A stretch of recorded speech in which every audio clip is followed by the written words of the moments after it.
સૌને નમસ્કાર. પૂર્ણ પુરુષોત્તમ ભગવાન શ્રી ગિરધરના ચરણોમાં વંદન.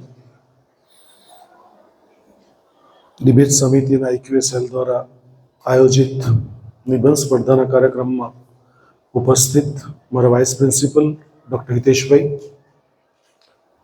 અને અધ્યક્ષા ડિબેટ સમિતિના પ્રોફેસર રેખાબેન, ડૉક્ટર ઈશ્વરભાઈ ચૌધરી સાહેબ, તમામ અધ્યાપક મિત્રો અને વલ્લા દીકરા દીકરીઓ, જેટલા દીકરા દીકરીઓ હમણે હોલમાં ઉપસ્થિત છે એ પહેલાં તમને એમ કહી દઉં, મોટેભાગે મને મનોવિજ્ઞાનના બહુ બધા દેખાઈ રહ્યા છે. હમણાં જ છૂટા પડ્યા, સીધા જ અહીં આવી ગયા. મને ક્યાંક એવું લાગી રહ્યું છે.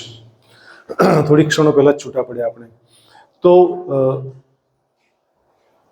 તમે 4000 વિદ્યાર્થીઓની કોલેજમાં આજે જે કંઈક વાત કહેવામાં આવશે એનો તમે બ્રાન્ડ એમ્બેસેડર છો. એટલે તમારે એ વાતનું માત્ર નિબંધ પૂછાઈને લખવાનું તેવું નથી.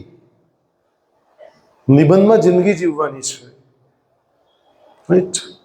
ભલે 40 વિદ્યાર્થીઓ ભાગ લીધો છે, 4000નું પ્રતિનિધિત્વ કરે છે 40 વિદ્યાર્થીઓ, પણ આ જે વિષય રાખવામાં આવ્યો છે એ વિષય બહુ ઉત્તમ છે દીકરાઓ. તો મારે કંઈ પણ બોલવાનું શરૂ કરું તે પહેલાં યામિની માટે જોરદાર તાળી પાડી દઉં. શરૂ કરી અને પ્રાર્થના રજૂ કરી. મિત્રો, એણે મન મંદિરેની વાત કરી ત્યારે હું પ્રાર્થના સાંભળતો સાંભળતો વિચાર કરતો હતો કે માણસનું જો મન ક્લિયર હોય ને, મન ચોખ્ખું હોય ને, તો આ પર્યાવરણને પ્રદૂષણની સમસ્યા જ ના રહે. તમને એવું ખબર છે ખરી, 2 દિવસ પહેલા ન્યૂઝપેપરમાં સમાચાર આવેલા એવા કે લંડનની અંદર હિતેશભાઈ ગુજરાતીમાં બોર્ડ માર્યું કે માવો ખાઈને રોડ પર થૂકવું નહીં. સાહેબ, શું સિચ્યુએશન્સ છે! જ્યાં જ્યાં ભારતીય ત્યાં ગર્વ લઈ શકીએ આપણે. અને એ ભારતીયો માટે ગુજરાતીમાં, ગુજરાતીઓ માટે special, not Indian but Gujaratis, એને માટે લખવું પડ્યું લંડનની ગવર્મેન્ટે કે માવો ખાઈને પિચકારીઓ રોડ ઉપર મારવી નહીં તો 2000 પાઉન્ડનો દંડ છે. તો સિચ્યુએશન્સ આપણે ક્યાં જઈ રહ્યા છે કંઈ સમજાતું નથી. એટલીસ્ટ પણ આપણે જેટલા પણ બેઠા છીએ, જેટલા પણ સાંભળી રહ્યા છીએ, એનું તો આપણે ઇમ્પ્લિમેન્ટેશન કરીએ એવું હૃદયથી ઈચ્છું છું. તો પર્યાવરણમાં કઈ કઈ બાબતો આવી જાય? તમે તો પર્યાવરણ ભણો છો યાર. જે સેમ 2માં પર્યાવરણ છે તમારે કોઈ? હા છે, મને ખબર ને. પર્યાવરણ એટલે પંચમહાભૂતનું શરીર બનેલું છે આપણું. પંચમહાભૂત એટલે પૃથ્વી, અગ્નિ, આકાશ, વાયુ અને જળ. બરાબર છે? બીજું, 5 જ્ઞાનેન્દ્રિયો, 5 કર્મેન્દ્રિયો, 11મી ઇન્દ્રિય મન છે, 5 તન માત્રાઓ, સત્વ, રજસ અને તમસ, મન, બુદ્ધિ, ચિત્ત. આ 27 એલિમેન્ટનું આ શરીર બનેલું છે.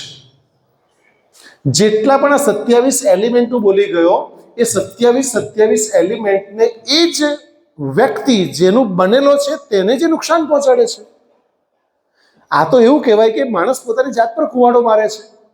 દાખલા તરીકે પૃથ્વી લઈ લો, પહેલું જ.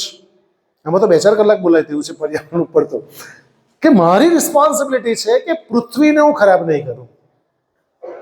કઈ રીતે ખરાબ નહીં કરું? કે માણસને કોઈ પણ પ્રકારના વ્યસન વગર એટેક આવે છે. મેં કારણ પૂછ્યું ડૉક્ટરને, તો કે તમે જે ભીંડા ખાઓ છો ને, જે ટમેટા ખાઓ છો ને, જે તમે કાકડી ખાઓ છો, એમાં એટલું ખતરનાક ખાતર નાખેલું છે કે પૃથ્વીમાંથી આખી જે જમીન છે ને, એ વધારે પૈસા કમાવાની લાલચમાં જમીનની ફળદ્રુપતા મટી ગઈ છે અને ખાતરથી જ પાકે છે. બીજી રાતે આટલી કાકડી લાંબી થઈ જાય શું છે? પૃથ્વીને બહુ મોટામાં મોટું માણસ જાતિ નુકસાન કરે. પશુ પક્ષી બિચારા કોઈ નુકસાન જ નથી કરતા, પણ જે માણસ નુકસાન કરે છે ને, અને એટલે દુઃખી પણ થાય છે. બીજું, જળને પ્રદૂષિત કર્યું. કેટલી સુંદર નદીઓ છે આપણી. એમ એમ એમ આપણું મોઢું અને હૃદય ભરાઈ જાય તેટલી બાજુમાં જ પૂર્ણા, બાજુમાં જ અંબિકા, બાજુમાં જ કાવેરી, અને એની અંદર આપણે ગણપતિની મૂર્તિઓ નાખીએ અને ઉપર ચડી બેસીને નાખીએ પાછા. આ તો કોઈ વાત છે? તમે વિશ્વનો સાગર જુઓ ને, તમે અમેરિકામાં જાઓ, ઓસ્ટ્રેલિયામાં જાઓ, વેસ્ટ ઇન્ડિઝમાં જાઓ, ત્યાં ટાપુઓ પર તમે દરિયો જુઓ ને, વાવ, કેટલું સુંદર કૃષ્ણના શરીરનો જે કલર છે ને એવા દરિયાનો કલર છે મિત્રો. વાવ, બ્લુએસ્ટ, એમ ગમે આપણને. અને આપણે ત્યાં મમ્મી બધું આપણને આપણે ફૂલ ચડાવેલા ભગવાન બેઠા નદીમાં પથરાવાના, બધું નુકસાન કરે, જળને નુકસાન કરી રહ્યા છે. બાજુમાં પુલના હોવા છતાં પણ 20 રૂપિયા લીટર પાણી પીવું પડે. મૂર્ખાઈ તો હદ કહેવાય આપણા માણસોની. તો બાજુમાં જેની પી આવીએ આપણે, બાજુમાં જેની ભરલાવીએ આપણે. એટલે બધાના ઘરે આરો પ્લાન્ટ લગાવેલા છે. આરો પ્લાન્ટને કારણે માણસ ઉલટા વધારે માંદા પડતા છે. કારણ કે જે એને મળવું જોઈએ વિટામિન્સ કે જે કંઈ મિનરલ્સ જે મળે તે મળતા જ નથી. એટલા ગંભીરતાપૂર્વક વિચારજો કે તમારે એ વિચારવાનું છે કે આમાં હું નુકસાન નહીં કરું. એટલે પહેલું કયું થયું? પૃથ્વી થયું, બીજું થયું જળ, ત્રીજું થયું નભ. આકાશને પણ કેટલું નુકસાન પહોંચાડ્યું છે. અને એટલે તમે જુઓ સિઝન અનબેલેન્સ થઈ ગઈ છે. છેલ્લે સુધી વરસાદ પડ્યો, છેલ્લે સુધી. અને ઉનાળામાં જે તાપ પડે ને 45-46 ડિગ્રી તપી જાય, આપણે નુકસાન આપણે જ કર્યું છે. વરસાદ પડે છે ત્યારે બહુ પડે છે, નથી પડતો તો પડતો જ નથી. નભને નુકસાન પહોંચાડ્યું છે, અગ્નિને નુકસાન પહોંચાડ્યું છે. માણસને બહુ જ નુકસાન પહોંચાડતો. એને કારણે થાય છે એવું કે વૃદ્ધ પણ જલ્દી થઈ જાય છે. હમણાં તમે હોસ્પિટલની જો ખરેખર મુલાકાત લેવો ને તો વૃદ્ધ યુવાન બાપ યુવાન વૃદ્ધની સેવા કરે છે. સાંભળ્યું? વૃદ્ધ યુવાન બાપ 70 વર્ષનો બાપ એના 35 વર્ષના પોયરાની સેવા કરતો છે હોસ્પિટલ. બોલો આ સિચ્યુએશન કેમ વૃદ્ધ થઈ જાય છે? કારણ કે પ્રકૃતિ નુકસાન પહોંચાડે છે.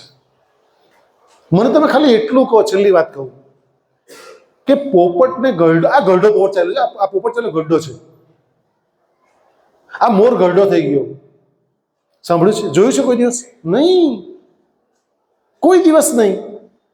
કારણ કે પશુ પક્ષી પ્રાણીઓ ભગવાનથી પ્રકૃતિ બહુ નજદીક હોય છે. એ લોકોને વૃદ્ધત્વ આવતું જ નથી. અને માણા ડોહું થઈ જાય, આખું વાકું વળી જાય, લાકડી લઈને ચાલવા પડે. કેમ? પ્રકૃતિથી બહુ દૂર જતો રહ્યો.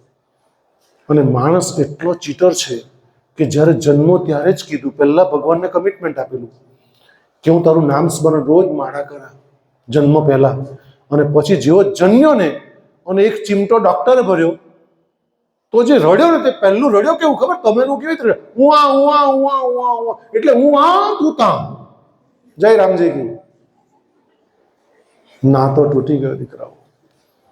એટલે આપ સૌ દીકરા દીકરીઓને બહુ જ વિનમ્રતાપૂર્વક વિનંતી કરું છું કે ગાયડા કોલેજમાં આજથી એક પ્રતિજ્ઞા તો કરીએ જ કે તમે રોડ પર જ્યાં ગાયડા કોલેજની ભૂમિ પર પસાર થતા હોય ત્યાંથી કચરું જ્યાં પડ્યું ઉચકીને કચરા પેટી નાખી દો. આટલું તો કરશો જ, રાઈટ? આવા શુભ સંકલ્પ સાથે આજની ચર્ચાને માત્ર અલ્પ વિરામ આપું છું. ફરી પાછા મળીશું. ધન્યવાદ. જય હિન્દ, જય ભારત, જય જય.